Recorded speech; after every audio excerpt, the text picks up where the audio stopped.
everyone. Today we will be talking about chemical reaction on endothermic and exothermic. First, let me introduce our group members. The first one is me, Wanu Khalida binti Wak Abdul Aziz. The next one is Mariam Jamila binti Khalid. And we have Nur Umairah Shamina binti Muhammad Nazir. Wan Nuri Batrisha binti Mion Anas. And last one is Nur Baiti Dayana binti Haris. These are the contents that we will be discussing on this video today. So for introduction, endothermic and exothermic process describe the exchange of energy during chemical and or physical changes. An endothermic process observes energy, typically as heat, from the surrounding causing a decrease in the environment temperature. Examples include ice melting, water evaporating, and photosynthesis.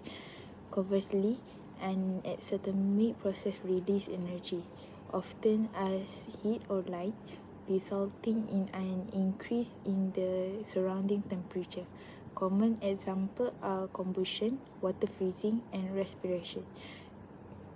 These processes are essential for understanding energy transfer in natural and industrial systems, impacting everything from climate dynamics to the efficiency of chemical reaction. Tapi ada banyak lagi.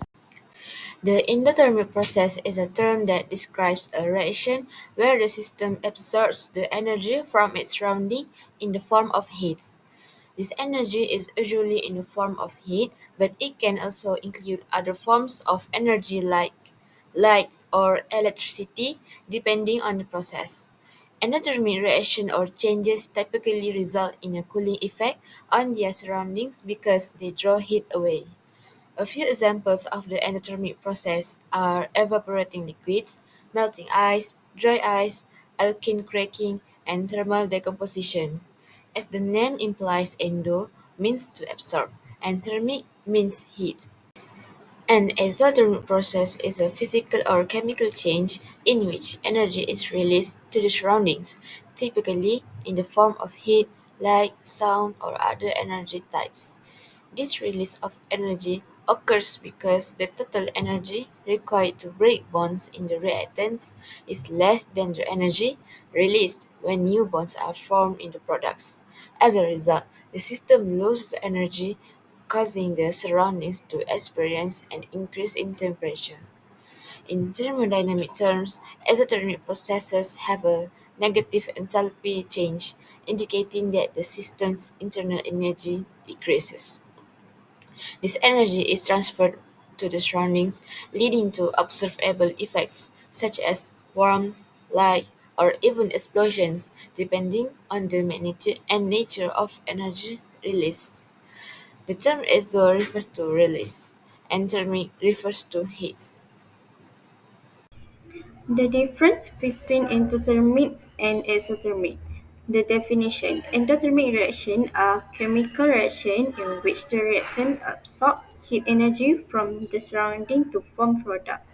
Definition for exothermic is: an exothermic reaction is a reaction in which energy is released in the form of light or heat. The source: the energy is absorbed from the surrounding into the reaction. For exothermic, the energy is released from the system to its environment. The energy in the form of heat. For endothermic. For exothermic, energy is released as heat, electricity, light, or sound. For example, for endothermic, melting ice, evaporation, cooking, gas molecules, and photosynthesis are the few examples. For the exothermic example is energy is released as heat, electricity, light, or sound. So these are some of the applications for endothermic reaction. We have instant cold pack, photosynthesis, ice melting, and also baking bread. Next, we have the applications for exothermic reaction.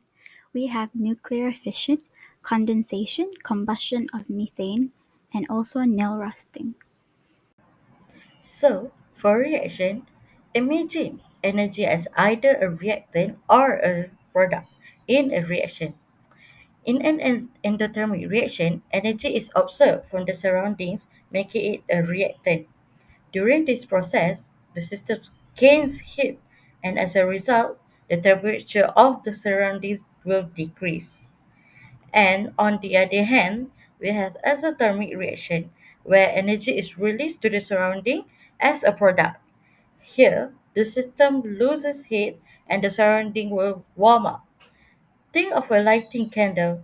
The heat that flows out of the burning wax and the warmth you feel nearby is due to this energy release. So, this is the simple conclusions on this process. For endothermic, the delta H will be more than zero and the surrounding will get cooler due to the absorption. While for exothermic, the delta H will be less than zero, which is negative, and the surrounding will be feeling hot because of the energy release. So, I'm gonna give you some example for both reaction. For endothermic, is when 1 mole of calcium carbonate decomposes into 1 mole of calcium oxide and 1 mole of carbon dioxide, where 177.8 kilojoules of heat is observed. Because of the heat is absorbed by the system, the 177.8 kilojoule is written as a reactant. Since the delta H is positive, it shows that the reaction is an endothermic reaction.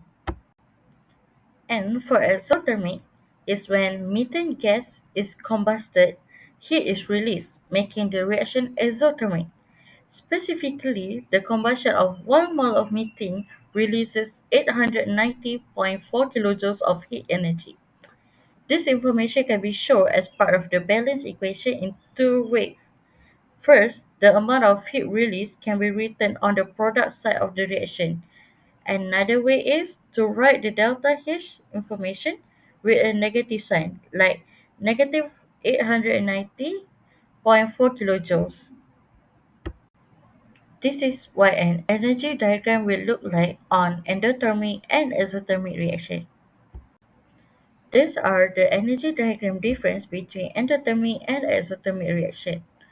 For endothermic, the heat is absorbed by reactants to form more products, while the exothermic reaction, the heat is released. For endothermic reaction, the delta H is positive, while the exothermic reaction, the delta H is negative. On endothermic reaction, the bonds broken in the reactants are stronger than the bonds formed in the products. But for exothermic reaction, the bonds formed in the products are stronger than the bonds broken in the reactants. The reactants are lower in the energy than the products in endothermic reaction, but in exothermic, the products are lower in energy than the reactants. In endothermic reaction, heat is absorbed from the surrounding. As a result, the surroundings will get cold. But in exothermic reaction, heat is released by the reaction to the surroundings, so the surrounding will feel hot.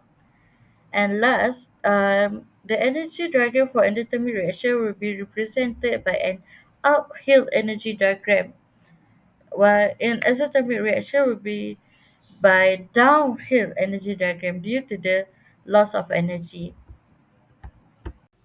So, what can we conclude? The exothermic reactions occur when the energy needed to break bonds in the reactants is less than the energy produced when new bonds are formed in the products.